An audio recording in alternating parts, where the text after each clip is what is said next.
Bien, hoy día, como han visto ustedes también en nuestras redes, en la promoción del programa, planteamos una pregunta como siempre en el segmento. En este caso, ¿subirán las tarifas eléctricas si se aprueba la ley propuesta en el Congreso? Para ello hemos invitado a dos personas que normalmente en el mundo real compiten de manera fiera por los clientes y hoy han aceptado estar aquí con nosotros. Ellos son Rosa María Flores Arauz, gerente general de Calpa, y también está con nosotros Daniel Camac, gerente general adjunto y vicepresidente comercial de Engie. Señores, buenas noches, gracias por estar con nosotros. Buenas noches, Oscar, muchas gracias. Vamos entonces al tema.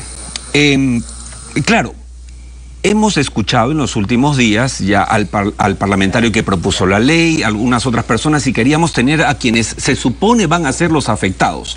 Y queremos que hoy digan su verdad en el programa. Empecemos por esto para que el público nos pueda seguir.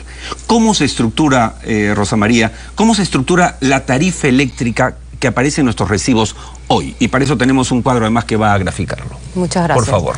La tarifa eléctrica, como el cuadro lo indica, está compuesta por varios componentes, ¿no? Evidentemente, cuando uno prende la luz en su casa, tiene varios rubros. El rubro generación, que básicamente representa el 45% de este total. Después también tiene el grupo transmisión, que son las redes de transmisión eléctrica, que representan el 20%. La distribución, el 30%, y ahí hay un componente que es muy poquito, el 5%, que vienen a ser las famosas energías renovables, renovables, eólicas, solares, etcétera, ¿no? Evidentemente, cuando se plantea alguna propuesta normativa, uno tiene que ver cómo afecta esa propuesta a cada uno de todos esos componentes que hemos visto, ¿no? Y ahí quiero ir directo a la pregunta para Daniel Camac. La propuesta, para hablar en sencillo, aunque estamos también ante un público industrial que de hecho nos está viendo, la propuesta quiere disminuir el componente red. Eso en teoría, señor Camac, debería bajar la tarifa. ¿Por qué dicen ustedes que va a ocasionar todo lo contrario? Buenas noches, Oscar, gracias por la invitación. Mira, efectivamente, como lo ha señalado Rosa María, hay un ahorro en lo que se llama la prima red, que es el componente 5% de la tarifa. Pero este ahorro se deriva de un incremento de lo que se denomina el costo marginal. Ya, el costo marginal es el precio del mercado.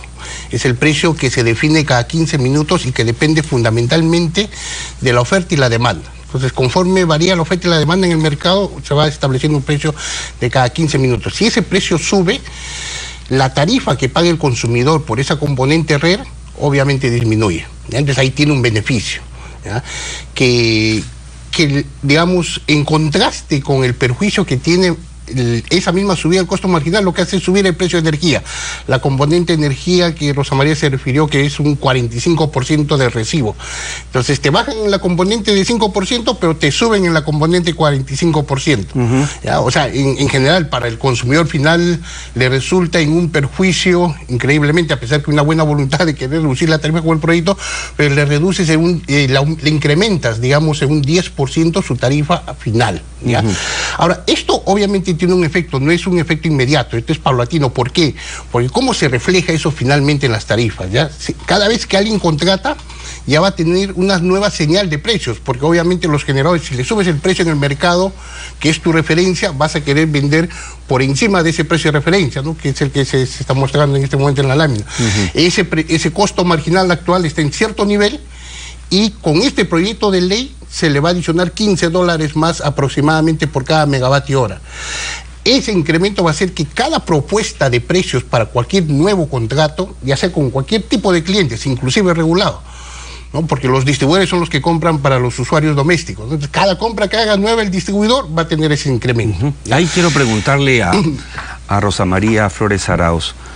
Ustedes dicen, si baja el red como pretende, en realidad va a subir como 40% el precio para los industriales. ¿En base a qué aseguran semejante cosa? Porque no estamos hablando de que ustedes dicen que va a subir 2%, 3%, sino hasta 40%.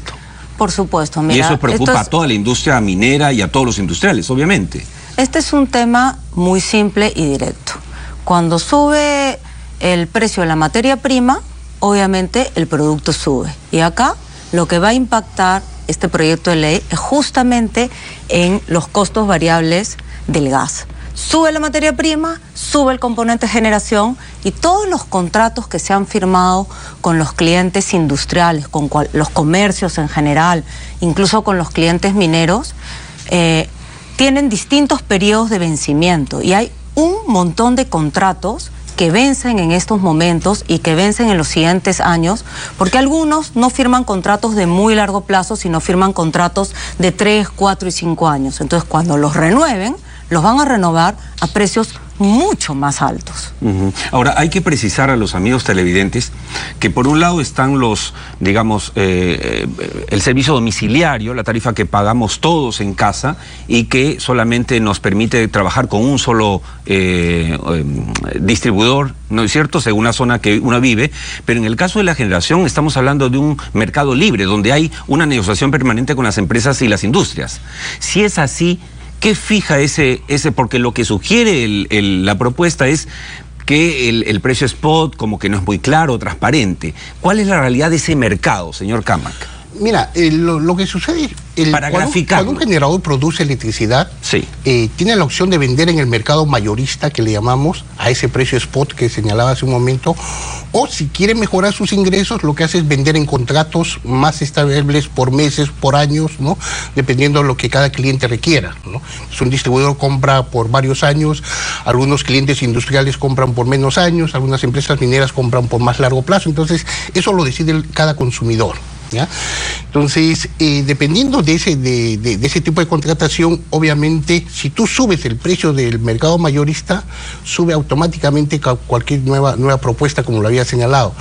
Entonces, lo que pasa es que el proyecto, Oscar, parte, digamos, de una falacia, porque dice, en ese mercado mayorista, algunos generadores no están diciendo la verdad, fíjate. Así es. No están diciendo la verdad y están declarando una estructura de costos que no es la verdadera. Exactamente. Hablan, entonces, por ejemplo, del tema de que ustedes mencionan costo cero para el... Sí, entonces ahí quiero terminar esa explicación, si me permites. Mira, ¿de qué se trata?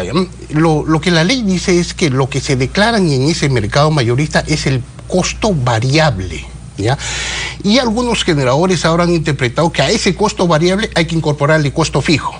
Entonces el proyecto de ley dice, incorpórese el costo fijo al costo del generador para que con eso resulte el precio de producción. O sea, le incrementas el costo de la materia prima, con un costo fijo que no tiene naturaleza variable. La verdad que ese es un error en la definición del costo marginal y discúlpame, teóricamente si una cosa como esta se aprueba, lo que estás cambiando es un concepto económico. Habría que darle de veras un premio Nobel de economía a eso, porque le estás incorporando costos fijos que no dependen de tu margen de producción, ¿no? O sea, porque el costo variable, si tú consumes o produces 1 megavatio hora más, tu costo variable se incrementa. Ya, ese es el lado, pero tu costo fijo sigue siendo el mismo. Entonces, esa discusión técnica es la que no se identifica o no está tratado correctamente en el proyecto. Para solamente complementar lo que dice Daniel, categóricamente nosotros decimos una cosa. Acá no se trata en ningún momento de costos irreales. Tenemos que ya dejar de mentir. Todos los costos son reales. La única diferencia es lo que Daniel ha comentado. Una cosa es costo fijo y una cosa es costo variable. Entonces tenemos que dejar de estar hablando de cosas que en verdad no son ciertas, ¿no? Ahora, supongo que existiendo una autoridad como Senermin sería el primero en decir, hey, se están ocultando costos o no son muy claros, ¿no es cierto? Es la autoridad que tiene que ver con esto. A ver, yo te digo, Oscar, acá te he traído las dos opiniones y te las puedo dejar para que las veas cuando estimes conveniente. Tanto el Ministerio como el Ministerio de Energía y Minas como el organismo regulador han enviado sus opiniones a los proyectos de ley originales diciendo que no están de acuerdo y hacen su análisis técnico y legal de por qué no están de acuerdo. Y finalmente yo lo que diría y abiertamente lo menciono es, temas técnicos se tienen que resolver dentro del ámbito técnico. Cuando uno tiene varias variables en una regulación tan compleja como la que es la del sector eléctrico peruano, uno no puede poner en riesgo las inversiones que ya se han hecho y las inversiones que este país requiere en el mediano y largo plazo, porque simple y sencillamente a un grupo se le ocurrió que había que hacer algún cambio regulatorio, sin hacer un análisis del todo. O sea, eso no puede estar pasando. cuando en este país se han hecho las grandes reformas, y las grandes reformas que han hecho que muchos de nosotros vengamos a invertir acá y que invertamos constantemente y apostemos por este país, se han hecho de manera ordenada. Ha estado el comité que opera el sistema eléctrico peruano opinando al respecto, el regulador, el ministerio, las empresas generadoras, transmisoras, distribuidoras, estatales, privadas, hidráulicas, térmicas, RER, los grandes usuarios. Y son esas las reformas las que se tienen que hacer en un espacio de diálogo que tome tiempo y que analice cada uno de los impactos. Si no, mira lo que estaría pasando ahora. Por un proyecto de ley como este, sin mayor análisis de lo que sucede en los otros componentes, se estaría diciendo, baja la tarifa al usuario final porque baja ese componente RER que afecta un 0.5% en tu tarifa final. Pero sin embargo, por hacer eso, se sube la tarifa, la parte de generación, que hace que la tarifa final a los clientes industriales suba 40% y al mercado regulado 10%. Eso me obliga a preguntarle al señor Camac. ¿No es lo que ustedes están haciendo una defensa básicamente del statu quo en el manejo de la tarifa en perjuicio de la industria nacional? ¿Qué es lo que se está sugiriendo? Mira, ¿A quién están defendiendo en realidad? ¿A su propio bolsillo o a la industria nacional? Mira, Oscar, muy buena pregunta. Si tú ves, estamos hablando ahora hace un momento del consumidor final, pero en realidad hay varios efectos que crea esta tarifa. ¿Cuáles son? Al subir el precio del mercado mayorista, conforme lo señalamos, los que venden en ese mercado tienen ingresos automáticos. ¿Ya? Yo hacía un análisis, por ejemplo, viendo si esto se hubiera aprobado el mes pasado, por ejemplo, y cuando uno hace el análisis de quiénes son los que vendieron en el mercado en el mes de abril, entonces encuentras que 3 generadores hubieran tenido un ingreso automático por cambio de esa ley de $1 millón adicionales a sus ingresos, en perjuicio de otros generadores que tienen que pagar ese millón adicional. O sea, no solamente generas perjuicio al consumidor, sino le generas perjuicio a la competencia de los propios generadores, ¿ya?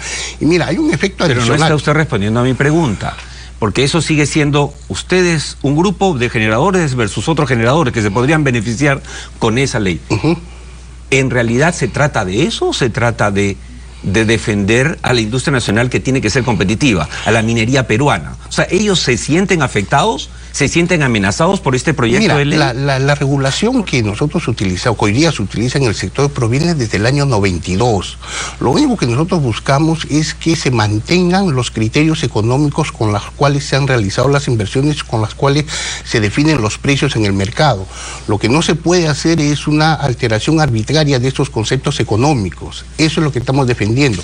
El precio que se debe transar en el mercado, ya sea como pagos de uno y como ingresos de otros, debe ser el que se obtenga de la correcta señal económica y que refleje los periodos de abundancia o escasez de la energía, porque cuando hay sobreoferta, como lo estamos hoy día en el sector, el precio de competencia baja, y eso no lo quieren aceptar algunos competidores, ¿me entiendes? Sí. Hemos volado el tiempo pasa volando en televisión, pero una última pregunta por una precisión muy breve de la señora Rosa María Flores Arauz. Si yo invito la próxima semana, en las siguientes semanas, a mineros, industriales, ¿están seguros que van a decir lo que ustedes están diciendo o van a decir todo lo contrario? Yo no tengo ninguna duda de que van a decir exactamente lo mismo. O sea, cambios así de radicales en donde en verdad se cambia todo el sistema regulatorio y se pone en riesgo las inversiones ya realizadas y las futuras, de todas maneras traen perjuicios. Y yo me imagino que el sector industrial y el sector minero, que muchos de ellos obviamente también son nuestros clientes, lo que ellos ven en el mediano y largo plazo, ellos no quieren ver esta discusión, ellos lo que quieren ver es, caramba, a ver, que la discusión sea acá, ¿qué vamos a hacer de acá al 2030? ¿Qué tiene el Perú? ¿Qué recursos tiene el Perú? ¿Hacia dónde vamos? Y el sector industrial y el sector minero lo que quieren, al igual que por supuesto yo en mi casa, es que me garanticen que nunca más vamos a regresar a épocas anteriores en donde la energía más cara es la que no se tiene. Entonces yo acá sí que pido un poquito, y no sé cómo hacerlo, un poco quizás de tranquilidad, mesura, un poco de pausa en el debate y en el análisis, y sentámonos a tener un espacio en donde podamos discutir esto de una manera más alturada, desde el punto de vista de lo que hemos estado viendo todos los peruanos en las últimas Yo estoy seguro semanas, que todos tienen en todo caso su parte de verdad y también la mejor intención. Lo que hemos querido hoy al invitar a dos personas que, hablando muy en serio, normalmente están compitiendo por los clientes ustedes. No es que trabajan en la misma empresa, son representantes de dos empresas muy importantes, generadoras, pero que compiten permanentemente y libremente. Es, digamos, poner esto sobre la mesa y esperamos sinceramente que en las próximas semanas se aclare. Un par de precisiones, Oscar. Mira, cuando hablamos de clientes libres, no solamente estamos hablando de mineros industriales, estamos hablando de universidades, clínicas que van a ser afectadas. Y un segundo tema, ojalá también puedas invitar a la industria del gas natural, porque este efecto va a ser que los generadores, porque nosotros pagamos el 50% de la industria del transporte y de gas natural para que el consumidor doméstico pueda acceder a la tarifa de gas natural. Si tú le cambias la estructura de costos al generador, le vas a generar un perjuicio al consumidor doblemente, en su recibo de luz y en su recibo de gas natural. Y eso es algo que no se dice. Señores, muchas gracias por haber estado con nosotros. No se agota el tema, el tiempo es así en televisión, pero creo que hemos avanzado bastante. Muchas gracias. Gracias.